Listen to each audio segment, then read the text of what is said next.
Hello once again from my backyard here in Ecuador. This is my update video. A lot of people have commented on my other video, gave some advice. Some I agree, some I don't agree.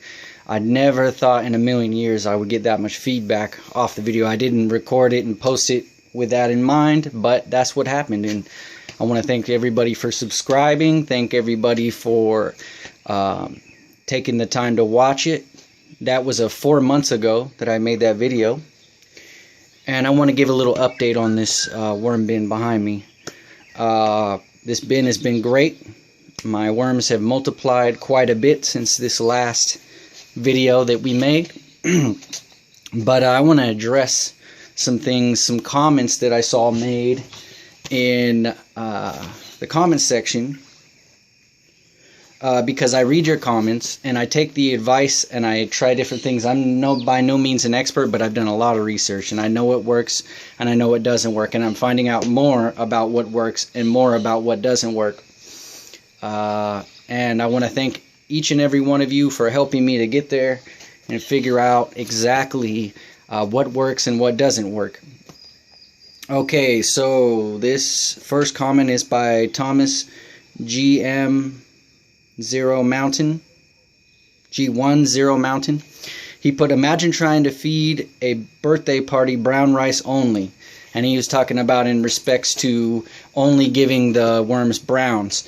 Now I want to tell this man to thank you for your comment. Thank you for your feedback. I took your advice and I put some, I just wanted to see what would happen, so I put some grass clippings, which are greens, a source of nitrogen, on the top, and spread it out. I didn't mix it too much, and yeah, I've noticed a big difference. I've also been feeding them a little bit of kitchen scraps, which in my first video I said not to do, but as I've done some research, there's different reasons and ways that you can do it without causing problems, and I'll get into that.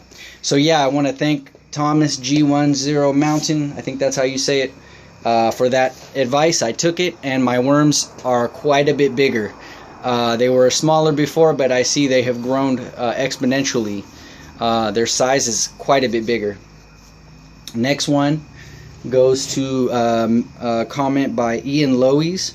Pests getting into bins. Okay, so he was concerned about the pests getting into bins. My bin, voles, moles, rats. I actually don't have that problem here. We do have rats occasionally, but I've been checking around and there's no big animal pests getting in my bin. So I don't have that problem. Thank you for the comment, and I appreciate it. Another comment by Jose Jimenez. He says, with all of the wood and type stuff and leaves and all that, that attracts termites. And do you have termites, he asked. And I actually found some termites in my bin at the bottom. Now, I hear that the termites don't really bother the worms too much, although they compete for the food. So I'm slowly phasing out my browns only thing in hopes to push out those termites. There was a good colony of them at the very bottom, but I think they're leaving now, because there's not much stuff for them to eat now. So, and then a comment by TJ says, I'm arrogant, my way is not the only way. And yes, TJ, I want to thank you for that. I agree, my way is not the only way. There's many different ways to do this. There's many different ways to skin a cat, as they say. Not that I've ever skinned a cat. But no, you're right. You're right. There is different ways. I guess I just kind of jumped to conclusions because I'm excited about this bin. So thanks for the rebuke. I welcome it.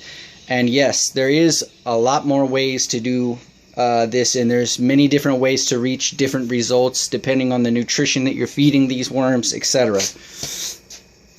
And my last comment here by Agios. He said, I don't need plastic. Well, over here I do need plastic, and I'll tell you why. It keeps the moisture in there, and as you can see, I got plenty of aeration. That's not a problem. But it also keeps the birds away. The birds will come in here. I have many birds in and out of here. If they find out there's worms in there, there's no way I'll be able to keep them out, and it would just be a mess. So I just leave because the birds will come in and start scratching and looking for food. and they see that rich dirt. Birds aren't stupid. They know where worms are. They know where to find them. They know that when there's a lot of organic material, they can find worms. So with that being said, I keep the plastic to protect it and to make sure the moisture doesn't leave so quickly.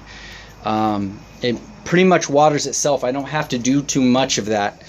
Okay. All right. Well, let's get into the bin, and I want to show you my update. Okay. So here it is. Okay, I have the camera turned around. So, okay, I made quite a few changes. Now, as you can see, there's nothing here. There's something here, and there's a lot here. Well, you guys remember, these are the leaves that I use. You see how they're not broken down? These are the leaves that I used when you guys saw my last video. Well, let's look at them now. Look at this. I have so many worms, I don't know what to do with all of them. Look at that. And they're big too. Oh, there's a sweet potato I threw in there. I don't know how well that's going to go over.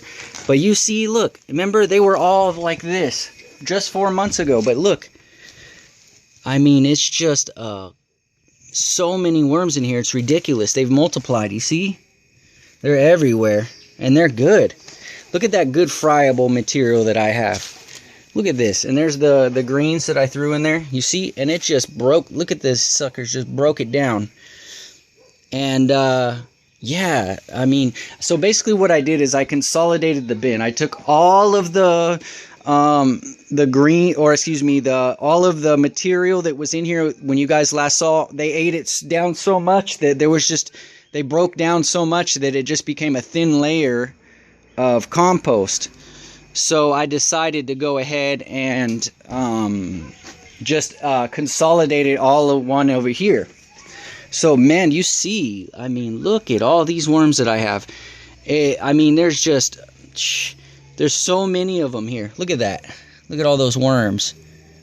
See, that was where I put some kind of food source. But you see that? They're just everywhere.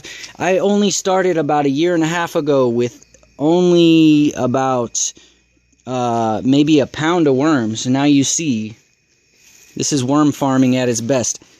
I got thousands and hundreds of thousands of them, and partially is because I started feeding them greens, and I noticed they've increased in population. I noticed they've increased very well, and I thank for the advice. So I would steer away from just feeding them browns. See, here's the other side.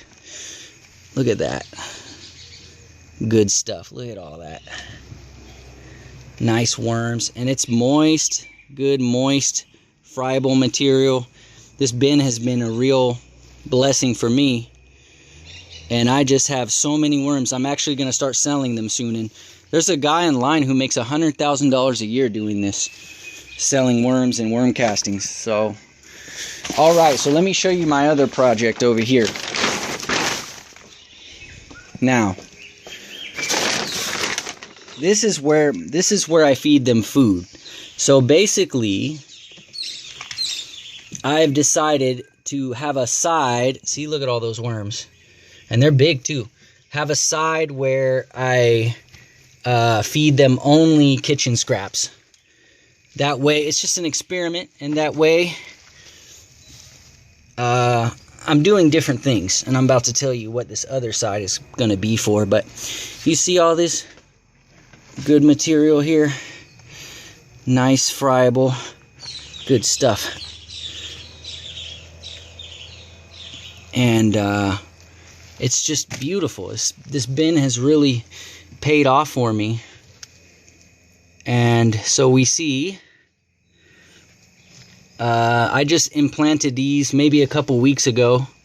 I put a decent amount of worms in here. But you see they're eating up all the food that I put in here.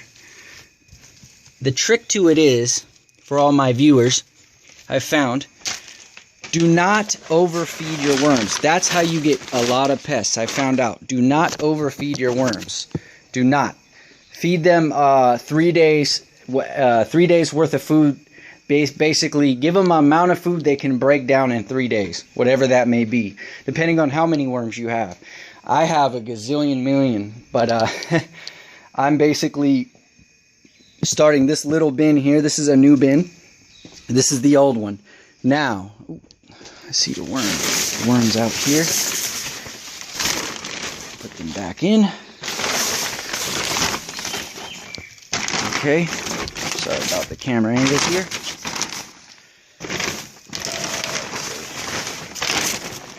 I need the plastic on here. It's very important for me. I don't know about for you guys, but when they're exposed to the elements, pest wants to come.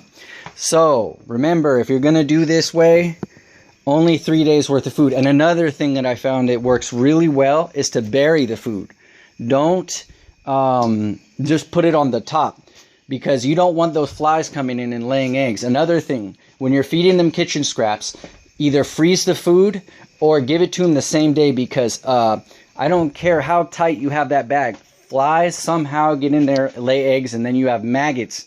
That happened to me. So I stopped leaving the food in the bag in my kitchen for long days. I either freeze it or I go ahead and feed it to them that very same day. Now, this empty section here is going to be for another project that I have. We live on a farm, so we have a donkey manure, and I'm going to leave that, and I have a big pile of it composting. Make sure you compost it first. You don't want to give them just raw manure straight out of the thing, because you will kill your worms. There's no ifs, ands, or buts. Now, if you put it on the top, they can move away from the problem. But yeah, so I'm going to throw some donkey manure in here, and that manure is going to be broken down by the worms. Now, one thing that I would change about the design that I have here, you see how the bottom is bare? What I did is I put this green stuff on the bottom. Now, I would put plastic instead of the green stuff, because the plastic or the screen, the worms were crawling under the screen and going, some of them, not all of them, and like making a little home like right between the little rafters here. So I didn't like that. I had to pull a lot of worms out of there when I shifted all of this. But yeah, I'm gonna make this side just all manure. Now, I wanted to tell you guys something that I figured out. Instead of going ahead and picking all the worms out one by one when you want to take the castings, the best way to do it is to dry out the portion that you want to harvest. So say I want to do half of this bin. Well, what I do is I uncover this side and dry out half of it. All the worms automatically will move over to the wet part. Okay? And any eggs that are unhatched in the dryness, basically those will lay dormant for 2 years. And you can go ahead and whenever you want, use them, and the wetness will reactivate the thing. So wherever you put these worms, or wherever you put the castings, they're gonna prosper. So here's my update video. You guys see the update of my bin. Any more comments will help. One more thing I wanted to address before I sign off here. I noticed one thing that I have in here that's not good, and it's these little snails. I don't know if you can see that little snail there. It's not really in focus. It's like a seashell spiral, and there's hundreds of them. I've been picking them out, but it just doesn't look like they're making any progress. It's just, man, there's so many of them, but I don't, they're vegetarians. I don't think they're carnivores. So if anybody has any suggestions on that, please let me know.